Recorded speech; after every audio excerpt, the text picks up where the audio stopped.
Hey guys, welcome back to my daily blog. তো guys, আবার নতুন একটা রতুয়াতে ক্যাফে খুলে গেল। ক্যাফের নাম হচ্ছে আড়াই মুসাফির ক্যাফে। গাইস, মানে তোমাদেরকে একটু অ্যাড্রেসটাও বলে দিই।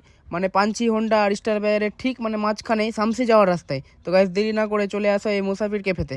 তো গাইস, এখানে বিভিন্ন ধরনের ফাস্টফুড খাবারগুলো পাওয়া যায়, যেমনি চা থেকে নিয়ে নুডলস থেকে নিয়ে মানে বিভিন্ন পাকোড়া ধরনের। তো গাইস, এখানে একটা আই লাভ রতুয়া লেখা রয়েছে, মানে মানে দারুণ লাগছিল। এখানে আমি ছবিও তুলেছিলাম। তারপর গাইস, আমি কিছু অর্ডার দিয়েছিলাম, যেটা আমার জন্য ফ্রাই হচ্ছিল মানে পার্সোনালি ভাবে, কিন্তু এটা পার্সোনালি না, সবার জন্য, যারা যারা এখানে অর্ডার দিবে ওদের জন্য পার্সোনালি ভাবে ফ্রাই করা হয়। কিন্তু দেখো জিনিসটা, কারণ মানে আমি একটু লাস্টের দিকে ছিলাম, তো এখানে মেনু কার্ড রয়েছে, মেনু কার্ডে বিভিন্ন ধরনের জিনিস আছে, সব কিছুর দাম লেখা রয়েছে। তারপর গাইস, আমি অর্ডার দেওয়ার পরেই আমি কিছুটা সিনেমাটিক শট নেওয়ার জন্য এদিকে এসেছিলাম। তারপরে দেখছি খাবার চলে আসলো। তো খাবারের মধ্যে ছিল আমার fish finger plus veg pakora.